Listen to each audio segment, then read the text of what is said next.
Hello everyone, this is Savita Chauhan. Welcome to MBD Arya Model School, Class 9th History, Chapter 3 Nazism and the Rise of Hitler, Unit 3.1 Establishment of the Racial State.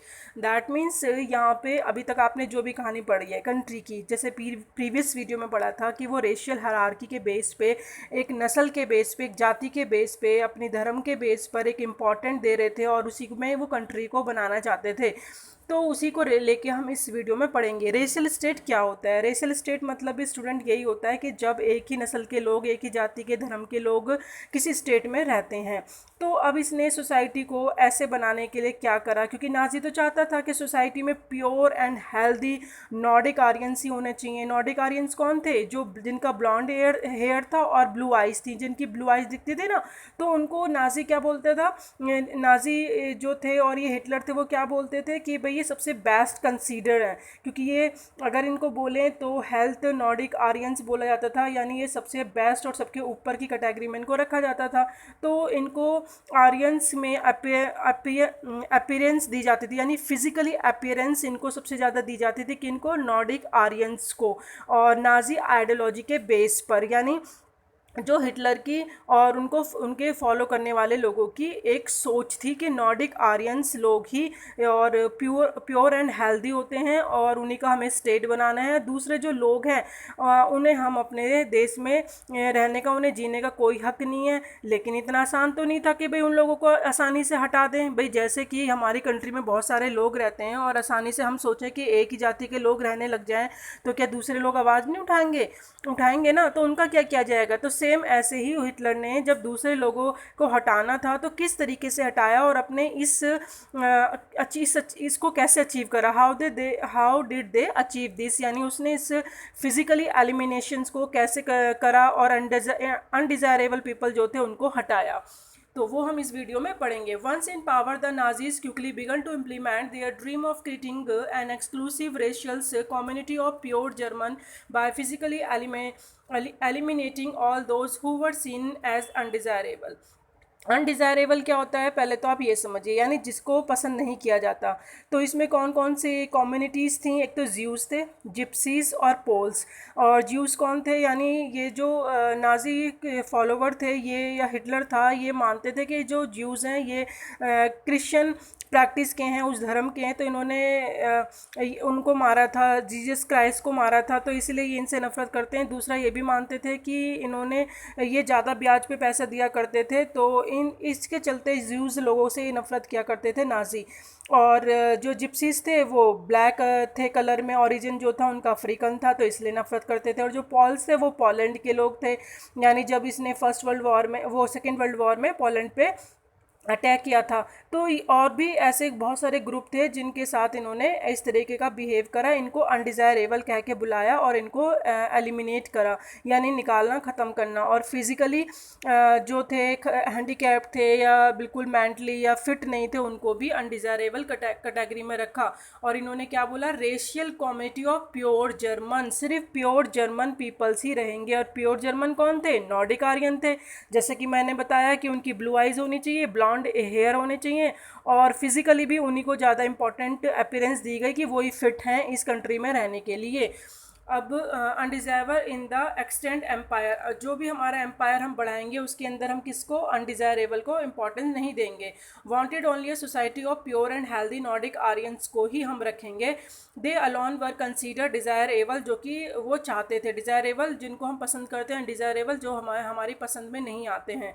Only they were seen as worthy of prospering, जो कीमती हैं, सफल, ताकि base पे हम उन्हीं को देखेंगे। और जो multiplying against all other who were classed as undesirable, जो अनडिज़ायरेबल क्लास है, जिनको हम पसंद नहीं करते, उनको मल्टीपल होने से रोकेंगे, बढ़ने से रोकेंगे। This mean that even those Germans who were seen as impure और abnormal had no right to exist. इसका मतलब ये था कि जो लोग मतलब एबनॉर्मल हैं, फिजिकली फिट नहीं हैं, उनको इस सोसाइटी में, हमारे जर्मन में रहने का कोई हक नहीं है। अंडर द यूथेंसिया प्रोग्राम, यूथेंसिया प्रोग्राम का मतलब होता है इच्छा मृत्यु, यानी जब कोई अपने पेन से रिलीफ करने के लिए मृत्यु की मांग करता है, तो इन्होंने एक इस नाम से प्रोग्राम चलाया। इस प्रोग्राम के अंदर उन्होंने बहुत ज़्यादा लोगों पे एक्सप्लॉइट करा कि और इसके साथ इसमें कौन कौन थे, हेलमेट्स फादर, जैसे फर्स्ट पेज में हमने पढ़ा था ना, हेलमेट ने के पापा ने सुसाइड कर ली थी, तो ये वही थे कि आज उनको उस टाइम पे सुसाइड सेकेंड वर्ल्ड वॉर के बाद करनी पड़ी। क्यों करनी पड़ी? क्योंकि आज वो भी तो यही काम कर रहे हैं ना। Helmets father along with other Nazi official, यानी हेलमेट के जो फादर थे वो और उनके साथ जो नाजी के ऑफिशियल्स थे, had condemned to death many Germans who were considered mentally or physically unfit। Condemned means होता है अपराधी ठहराना, यानी आज इनको कंसीडर करा जर्मनी में कि ये जीने लायक नहीं है, अपराधी हैं और इनको मार दिया जाए, यानी जो फिजिकली अनफिट हैं और जो मेंटली। तो उसमें हेमेट के फादर भी इन्वॉल्व थे। इसीलिए Jews were not the only community classify as undesirable. सिर्फ ज्यूज ही नहीं थे इस कैटेगरी में, कम्युनिटी में, समुदाय में, और बहुत सारी लोग भी थे। देयर वर अदर्स, कौन कौन थे? Many gypsies and black living in Nazi German were consider as racial inferiors. Inferiors means क्या होता है? घटिया, यानी इनको जिप्सीज को ब्लैक ओरिजिन कहा जाता था, अफ्रीका से रिलेटेड थे और ये इन्हें घटिया कहा जाता था। And who threaten the biological purity of the superior Aryan race. और अगर बायोलॉजिकल प्योरिटी देखें तो आर्यंस के लिए इनको सबसे बड़ा खतरा माना गया था। दे वर वाइडली जिसे हम कह सकते हैं पैसिक्यूट। तो दे वर वाइडली पैसिक्यूटेड, यानी पैसिक्यूटेड मीन्स होता है जो किसी व्यक्ति को सताना जाति धर्म के बेस पे। तो इनको सबको क्या करा गया? पैसिक्यूट किया गया। किस लिए? क्योंकि ये क्या थे? जिप्सीज थे। ज्यूज तो इन्होंने सताया, साथ में जिप्सीज थे। And even Russians and Poles, जो रशियन के थे, पोल्स के थे, उनको भी उन्हें सब ह्यूमन कैटेगरी में कंसीडर करा। सब ह्यूमन क्या होता है स्टूडेंट? सब ह्यूमन का मतलब होता है अवमान्य, यानी ये मानव कहलाने लायक नहीं है। And hence undeserving of an humanity, और मानवता में ये डिजर्व नहीं करते। When Germany occupy Poland and part of Russia, जब जर्मन ने अटैक करा था, एक्यूपाई कर लिया था, पोलैंड को भी कब्जा कर लिया था सेकेंड वर्ल्ड वॉर में, और कुछ पार्ट रशिया का भी ले लिया था। तो कैप्चर तो कर लिया था, लेकिन वहाँ के जो सिविलियंस थे were forced to work as slave labour, और वहाँ के लोगों को इन्होंने क्या बनाया? अपना दास बनाया, मजदूर बनाया। स्लेव यानी जो दास होते हैं। और many of them died simply through hard work and starvation. कुछ लोग तो मर गए वहाँ से काम करते करते, और कुछ लोग भूख से मर गए, कुछ लोग हार्ड वर्क करते करते ही मर गए। Jews remain the worst suffers in Nazi Germany. सबसे ज़्यादा बुरी कंडीशन जिसने सफ़र करी जर्मनी के अंदर वो ज्यूज थे। इनसे इन्होंने जो सफ़र करा वो एक वर्स्ट से भी वर्स्ट, बुरे से भी ज़्यादा बुरा था। Nazi hatred of Jews had जिसे हम कह सकते हैं precursor in the traditional Christians hostility toward Jews. That means इनका मानना क्या था? ज्यू से ही नफरत क्यों करते थे नाजी? क्योंकि उनका मानना था जीसस क्राइस्ट को इन्होंने मारा है। And they had been stereotypes as killers of Christ and usurers. Usurer means होता है कि जब कोई इंसान ज़्यादा ब्याज पे अधिक पैसे देता है।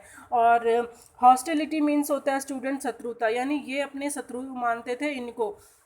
नाजी ज्यूस को शत्रु मानते थे क्योंकि इन्होंने किसको मारा था? इन्होंने मारा था इसको क्राइस्ट को मारा था। तो इनका मानना था ये ज़्यादा ब्याज लेने वाले लोग हैं और इनको हमें मानना चाहिए, गलत है। और कब की बात थी ये? मिडवील टाइम्स की, यानी जो मध्यकालीन समय था, मिडवील टाइम की बात थी। तो उस टाइम पे ये Jews were barred from owning land.